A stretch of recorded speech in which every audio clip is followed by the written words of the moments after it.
Hello, Phoenix Amore. So now we can discuss this whole job growth thing. Notice how I'm wording stuff more realistically as opposed to the drama. We say Donald Trump is a reality show, da da da.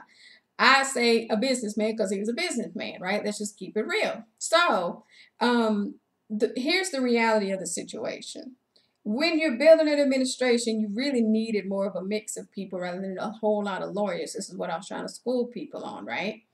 And so basically, what's happened is there was a lot of people leaning on unemployment because, truthfully, a lot of these blue collar jobs, right, that they're now trying to bring back had gone away. So now you were left with all these little part time jobs. So people are having to work 2 and 3 part time jobs. You feel me? That's what was going on. But if somebody would get laid off or whatever from a contract, you'll start looking at that unemployment money, right? Like, well, it's better for me just to be on unemployment than anything. Okay. Now, what is the saying? Desperate times calls for desperate measures. What did people start doing? Oh, if I could just post naked pictures and endorse products, then shoot, I can do that. But is that your passion? Do you really feel good about what you're doing? That's just real. And some people will say, well, I'm making all this money, so yeah, I feel good. I'm gonna make my paper, da da da.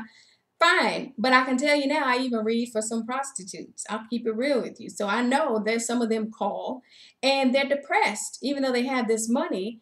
A lot of them then want relationships. See, this is the thing about what I do that helps me stay very grounded about my perception of stuff.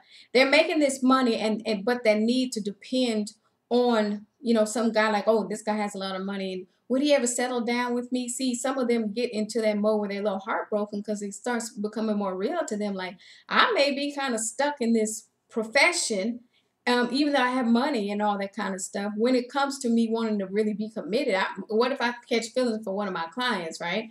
Then all of a sudden you're depressed because you're like, okay, at the end of the day, they really look at me just this way. This is where I was trying to school women on some of this. It was not about judgment. I've been reading for years and years and years. So I've told you before, I read for all kind of people. But if you notice what I said, I've even read for drug dealers, right?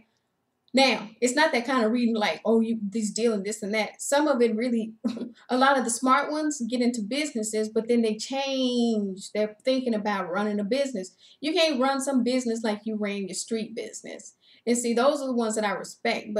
And some of them realize you can't walk around bullying. It's not the street. It's not your block. Somebody can tell you no. If you're trying to build legit business, somebody can tell you no. The bullying stuff, that's not real business. That's crazy. And so again, when you're talking about partnering and doing that stuff, you have to look at somebody's mentality towards business. If they're willing to put that much energy into something that tiny, like, oh, this one person told me no, I got to spend a whole year and 2 years trying to come for them, that's silliness right there. So this is where I'm trying to school people about needing to open your eyes to reality. So when I say finally, objective has been reached, some of the deregulation, okay, stepping back and not basically suffocating people trying to run small businesses, aside from having naked pictures everywhere and endorsing products, we're talking about other kind of small businesses. Okay, that's what I'm trying to school people on. Is some of these small businesses that maybe had 10, 15 employees, when Obamacare came in on top of everything,